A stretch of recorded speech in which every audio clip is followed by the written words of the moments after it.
ओम नमः सिद्धिभ्यां। ओम नमः सिद्धिभ्यां। ओम नमः सिद्धिभ्यां। मंगलम भगवान वीरो मंगलम गौतमोगणे मंगलम कुंदी कुंद्यार्यो जीने धर्मोस्तु मंगलम सर्व मंगल मांगल्यम सर्व कल्याणकारिकम प्रधानम सर्वधर्माणां जैनं जयतु शासिनं जैनं जयतु शासिनं जैनं जयतु शासिनं। बोले हिंसमी जिन धर्म की, बोले विश्व धर्म की, श्री मानव धर्म की, श्री महावीर भगवान की, बोले श्री मंदारादि विदेशित की विद्वान तीर्थंकर भगवान की, भरत बाहुबली भगवान की, 2.5 दीप में 3 कम 9 करोड़े महामुनि ऋषि राजों की जय। बोले आचार्य गुरुवर 108 परम तपस्वी चरी परम तेसी संत शिरोमणि 5 वर्ष के जल के त्यागी सुदन सेनानी ज्ञान वृद्धि तपो वृद्धि वयु वृद्धि वात्सल्य मूर्ति आचार्य श्री 108 नेमी सागर जी महाराज की जय। भव्य आत्माओं, यहाँ प्रसंग चल रहा था कर्मों का। कर्म हमारे जीवन में हमें 84 लाख योनियों में भटका रहे हैं, हमें चतुर्गति में भटका रहे हैं, पल पल क्षण क्षण एक कर्म हमें निरंतर दुख उत्पन्न करा रहे हैं। ऐसे कर्मों का हमें चिंतन करना चाहिए, ऐसे कर्मों पर हमें विचार करना चाहिए। ऐसे कर्मों से हमें छुटकारा प्राप्त करने के लिए हमें उपाय प्रयास करना चाहिए। आज तक हमने कर्मों का आश्रय किया है, आज तक हमने कर्मों को बंद किया है और आज तक हमने कर्मों के विपाक फलों को भोगा है। प्यारे बंधुओं, ये विपाक फल हमारे जीवन में हमें एक नहीं अनेकों गुना अनंत गुना हमें दुख प्रदान कराता है। इसलिए प्रत्येक भव्य आत्माओं को चाहिए कि हमें अपने जीवन में एक कर्म कैसे कटे।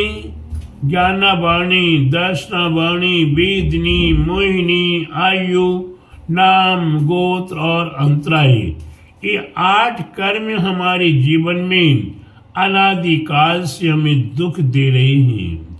इन 8 कर्मों में मैं विचार कर रहा हूं कि अंतराय कर्म, दान, लाभ, भोग, उपभोग और वीर, ये 5 प्रकार के अंतराय हैं। दानम दुर्गति नाशिनम, दान देने से दुर्गति का नाश हुआ करता है। वह दान 4 प्रकार का है। आहार दान, औषध दान, अवय दान और एक ज्ञान दान या उपकरण दान। ये हमारे लिए 4 प्रकार का दान बताया है। लेकिन हमने ऐसी 4 प्रकार के दानों में आज तक श्रद्धा पूर्वक, भक्ति पूर्वक, आस्था पूर्वक, निष्ठा पूर्वक अर्पण और समर्पण के साथ दान नहीं दिया है। दान के लिए हमारे आचार्यों ने कहा है, कई प्रसंग दान के संबंध में कहे हैं कि अगर आपको दान देना है और आपके बाएं हाथ में कोई पदार्थ है, आप उसे दान देना चाहते हो तो दाहिने हाथ को भी मत बताइए और दाएं हाथ में तो बाएं हाथ को मत बताइए। कहने का तात्पर्य है कि दान देने के बाद हमें गाने की आवश्यकता नहीं हुआ करती है, दान देने के बाद हमें बताने की आवश्यकता नहीं हुआ करती है। हमने दान दिया और उसे भूल जाएं, दान दें और भूल जाएं। प्यारे बंधुओं, वही दान हमारे जीवन में अनंत अनंत गुना फल प्रदान कराता है। वही दान हमारे लिए दानम दुर्गति नाशिना में, तो दान देने से दुर्गति का नाश हुआ करता है। आहार दान कितनी शुद्ध विधि से, कितनी पवित्र विधि से हमें गुरुजनों को, हमें हमारे दिगंबर गुरुओं को आहार दान देना है। तो गुरुजन 32 प्रकार के अंतराओं को टालकर आहार ग्रहण करते हैं, 40 प्रकार के दोषों से टालकर आहार ग्रहण करते हैं, 4 प्रकार के महामल दोषों को टालकर आहार ग्रहण किया करते हैं। हमारे आहार दान देने के लिए हमारे आचार्यों ने कहा है, स्वहस्ते, अपने हाथों से कमाई हुई द्रव्य, और वह द्रव्य शुद्ध होनी चाहिए। यानी अपने हाथों से हमारा द्रव्य हो और अपने हाथों से हमने बनाया हुआ हो। आपको उदाहरण एक नहीं, अनेकों उदाहरण मैं बता दूंगा। आज के नहीं, प्राचीन समय के हमारे भगवान आदिशेर आदिनाथ हुए। वे आदिशेर आदिनाथ प्रभु 6 महीने का उपवास करके फिर आहार चर्या को निकल रहे थे। 1 दिन, 2 दिन, 3 दिन करते करते लगभग 6 महीने से ऊपर 6 महीने और 24 दिन व्यतीत हो गया। उसके उपरांत हमारे आदिशेर आदिनाथ को आहार देने के लिए किसको जाति स्मरण हुआ? वही राजा श्रेयांश को, वही राजा श्रेयांश को जाति स्मरण हुआ कि हमें पिछले भाव में विदेश क्षेत्र में थे और विदेश क्षेत्र में हमने दिगंबर साधु को किस प्रकार से नवदा भक्ति पूर्वक आहार दान दिया था। तब राजा श्रेयांश ने क्या किया? उनके पास हजारों नौकर चाकर थे। उनने किसी नौकर चाकर को कोई कार्य नहीं बोला। उनने अपने बागान से गन्ने निकाले और अपने हाथों से गन्ने का रस निकाला और उनने भगवान आदिशेर आदिनाथ को आहार दान दिया। आज वही तृतीय काल में आदिशेर आदिनाथ को राजा श्रेयांश ने आहार दिया था और वह राजा आज भी प्रसिद्ध है, वह तिथि भी आज भी प्रसिद्ध है। प्यारे बंधु, वह तिथि अक्षय तृतीया की तिथि है और वह राजा श्रेयांश आज भी प्रसिद्ध है आहार दान में। वह तो आहार दान देकर आयु समाप्त करे, भोग भूमि पहुंच गए, भोग भूमि से पहुंचकर उनने निर्वाण भी प्राप्त कर लिया। लेकिन आज उनका नाम अगर आहार दान देने में है, पहले नंबर युग का प्रथम आहार है। युग का प्रथम आहार राजा श्रेयांश और उनकी पत्नी रानी ने दिया था। प्यारे बंधुओं, हम भी अपने हाथों से, हम कितने बड़े हों, कितने पूंजीपति हों, कितनी व्यस्त रहने वाले हों, कितने बीमार अस्वस्थ हों, लेकिन प्यारे बंधु अपने लिए तो भोजन बनाना जानते हो।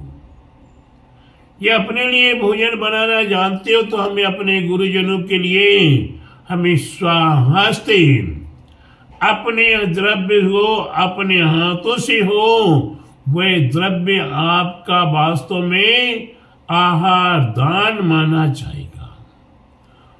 अन्यथा किसी का द्रव्य हो, किसी ने बनाया हो और कोई दे रहा हो, तो प्यारे बंधु उससे आपको परम साथी से पुण्य प्राप्त होने वाला नहीं है।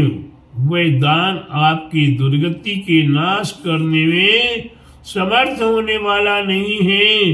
इसलिए प्यारे बंधु स्वद्रव्य स्वहस्ते हो, उसमें अंतराय न आने पाए, उसमें हमें आहार दान में कोई अंतराय डालता है, कोई रोक लगाता है, तो प्यारे बंधु वह आहार दान में अंतराय बंद हो गया आपके लिए। उसी प्रकार से कहीं भी आपने साहस दान हो, ज्ञान दान हो, उपकरण दान हो, अभय दान हो, कहीं भी आपको रोक लगाई जाए, आपको उसमें बाधा डाली जाए, तो वह अंतराय हुआ करता है।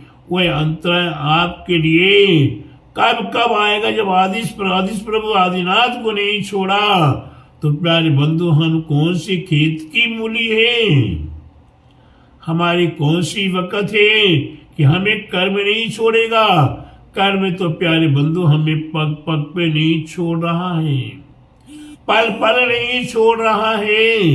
हमें इसको छोड़ने का प्रयास करना है, प्रयत्न करना है, और अपने जीवन को सार्थक करने के लिए हमें अपने जीवन में ये अंतराय कर्म को जानना पड़ेगा।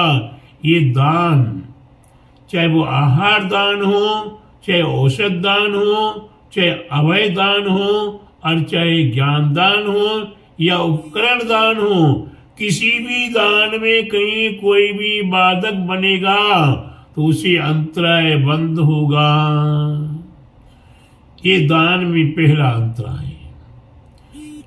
इसी प्रकार से लाभ, किसी व्यक्ति को कहीं किसी भी प्रकार से कोई लाभ हो रहा हो, उसे लाभ में बाधक बनना, किसी को लाभ ना होने पाए। किसी क्षेत्र को कोई क्षेत्र में दान देने वाला है, उस क्षेत्र को वही लाभ होगा। मान लीजिए अपने गुरु नेमी सागर जी महाराज की पुण्य स्मृति में एक क्षेत्र नेमीगिरी नगर बनाया हुआ है। उसमें यहाँ नोएडा से या और अन्य कहीं देशांतर से कोई दान देना चाहता है, हमने धीरे से उसमें भाजी मार दी, टांग अड़ा दी, उंगली लगा दिया कि नहीं, वहां तो करोड़ों है, वहां तो दया सागर की महिमा अपने आप बिखर रही है, वहां तो पैसे की कोई कमी नहीं है, अपन और कहीं दान देंगे, इससे अच्छा दान देंगे। आदि आदि नाना प्रकार से के करे उस क्षेत्र में आमदनी में बाधा डाली, वहां के कार्य में बाधा डाली, तो प्यारे बंधु कितना अनर्थ होगा और अंतराय कर बंद हो जाएगा। आप नोट लिए घूमते रहोगे कि मेरा कहीं दान में अच्छी जगह लग जाए, तो आपका दान लग नहीं सकता। इसलिए प्यारे बंधु, ये मंदिर, ये पूजा, ये पाठ, ये विधान, ये अनुष्ठान, ये पंच कल्याणक प्रतिष्ठा आदि, इन कार्यों में कभी हमें विघ्न नहीं बनना चाहिए। हम कर पाए करें, नहीं कर पाए तो कम से कम विघ्न तो ना डालें। हम उसमें विघ्न ना बने और अपनी भावनाओं के अनुसार करे, करावे भावना बहे, शक्ति है करें, कर दो नहीं सकती दूसरे से करवाएं, और नहीं तो जो कर रहे हैं उनके प्रति हम प्रोत्साहन करें। इसलिए प्यारे बंधुओं, आज कई जगह के पंच कल्याणक प्रतिष्ठा महोत्सव, कई जगह के मंदिर किसी न किसी की भांजी मारने से, किसी न किसी की टांग अड़ाने से, किसी न किसी के भड़काने से वे पंच कल्याणक प्रतिष्ठा महोत्सव, वे विधान अनुष्ठान, वे मंदिर के निर्माण कार्य संपन्न नहीं हो पा रहे हैं, तो उन्हीं का जीवन कितना दुखमय होगा जब जब कर्म का उदय आएगा। प्यारे बंधुओं, आप ये मंदिर में, पंच कल्याणक में, विधान अनुष्ठान में कभी भूल के भी बाधक बन रहे हो, वह आपके जीवन में कितना दुखदायी होगा, कितना कष्टमय होगा। इसलिए प्यारे बंधुओं, ये दान, ये अंतराय कर्म, हमें इस कर्म पर विचार करना है।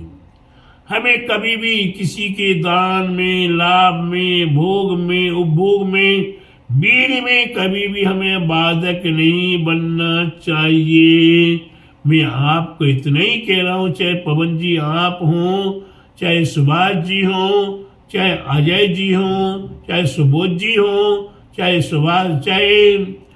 सुकुमार जी हों, चाहे पदम जी हों, और चाहे देश का कोई भी व्यक्ति क्यों न हो, अगर किसी भी व्यक्ति के निमित्त से एक दिन भी पंच कल्याणक प्रतिष्ठा महोत्सव में देर हो रही हो, एक महीने, एक वर्ष भी देर हो रही हो, अरे नीतिकार कहते एक पल भी कहीं देर आपके निमित्त से अंतराय हो रहा हो, वह पता नहीं एक पल के बाद जिंदा रहेगा कि नहीं रहेगा। ऐसे बहुत भक्तों को देखा है, बहुत भक्तों को सुना है कि मूर्ति ला के रख देते हैं, पंचकलंक नहीं करा पाते, मंदिर बनवा देते हैं, प्रतिष्ठा नहीं करवा पाते, वेदी बनाने के लिए पैसा दे देते, वेदी प्रतिष्ठा नहीं करा पाते, विधान कराने के लिए पैसा देने के भाव करते नहीं दे पाते, अरे देख भी नहीं पाते, ऐसे पुण्य पाप कर्म आ जाते हैं, ऐसे पाप कर्म आ जाते हैं जिस पाप कर्म के निमित्त से आप मंदिर में नहीं जा पाते हो, प्रतिष्ठा में नहीं जा पाते हो, आप सहभागी नहीं बन सकते हो, आप अपना धन का सदुपयोग नहीं कर सकते, दान पुण्य नहीं दे सकते हो। प्यारे बंधुओं, उस समय में आपको कितना बुरा लगता है, उस समय पे आपको कितनी तकलीफ होती है जब ये कर्म सामने आ जाता है। अब छोटी सी बात समझ लीजिए, हमारी माता बहनें हुआ करती हैं, हमारे जैन समाज के परिवार हुआ करते हैं, पंच कल्याणक होने वाला है, हमारी माता बहनें निमित्त कारणवश से अशुद्धि से हो जाती है, उन्हीं के दिल से पूछो कितनी तकलीफ होती उन्हें। हमारे वह भक्त जो पात्र बनना चाहते हैं, उनके घर में कोई शोर सूतक हो जाती है, किसी का जन्म हो जाता परिवार में, किसी का मरण हो जाता परिवार में, या अचानक स्वयं को कोई दुर्घटना घट जाए। अभी आपको बताएं, एक परिवार ने मूर्ति बन दी, वेगमूर्त परिवार ने वेदी दी, मंदिर में बहुत पर्याप्त धन दिया, और उसके उपरांत प्रतिष्ठा के लिए आचार्य महाराज, साधु महाराज मौजूद हैं, तारीख निकल चुकी। उसी परिवार से भाई भक्तों, उसी परिवार से कोई एक माता पिता बनना चाहते हैं और उनका पुत्र उन्हें सोधर्मेंद्र बनाना चाहते हैं, अपने ही पुत्र को सोधर्मेंद्र और स्वयं भगवान के माता पिता। कर्म योग देखिए, कर्म योग देखिए, जिसे सोधर्मेंद्र बनना, उसे हार्ट का प्रॉब्लम उत्पन्न हो गया, वे सोधर्मेंद्र बनने के योग्य नहीं रहा। ये माता पिता बनने वाले हैं, माँ का हार्ट की हड्डी टूट गई, वे माता बनने की योग्य नहीं रही। बताइए कौन सा पाप कर्म का उदय। कहीं किसी भी प्रकार से पंच कल्याणक में कहीं सोधर्मेंद्र का किसी रूप में विरोध किया होगा, किसी प्रकार माता पिता के संबंध में विरोध किया होगा, आज सीएम माता पिता या सोदरवेंद्र नहीं बन पाए, कहीं पंच कल्याणक का विरोध किया होगा, वह पंच कल्याणक कैंसिल हो गया। प्यारे बंधु विचार कीजिएगा, मैंने कहा आपके लिए हो सकता बुरा लगे, लेकिन प्यारे बंधु बुराई भला हुआ करता है, बुराई में भलाई छिपी हुआ करती है। अपने आप को विचार कर लीजिएगा, सोच लीजिएगा, समझ लीजिएगा कि हमें कभी भी अंतराय करके एक बार देख लो। किसी भी कार्य में, दान में, लाभ में, भोग में, उपभोग में, वीर में या कहीं और धार्मिक कार्य में विघ्न डाल के देख लो, उसके उपरांत उसका क्या फल भोगना पड़ेगा। कुछ तो सैंपल में यही देखने को मिल जाता है, फिर भावांतर में तो कितने भोगों तक भोगना पड़े। इसीलिए प्यारे बंधुओं, ये हमारे आपके लिए विशेष रूप से ये विघ्न हमें नहीं बनना है, ये अंतराय कर्म से हमें बचना है और शिव कर्म कर अपने जीवन को सार्थक करना है। बोले महावीर भगवान की जय। बोले श्री मंदिरादि विदेशित के विद्यमान तीर्थंकर भगवान की जय। बोले द्वादशांगी जीन वाणी माता की जय। बोले आचार्य गुरुवर 108 परम तपस्वी परम हितैषी शांति शिरोमणि 5 वर्ष के जल के त्यागी स्वतंत्र सेनानी ज्ञान वृद्धि तपोवृद्धि वयोवृद्धि वात्सल्य मूर्ति आचार्य श्री 108 नेमी सागर जी महाराज की जय। जय बोलिए तपस्या मूर्ति वात्सल्य मूर्ति आचार्य दया सागर महाराज की जय।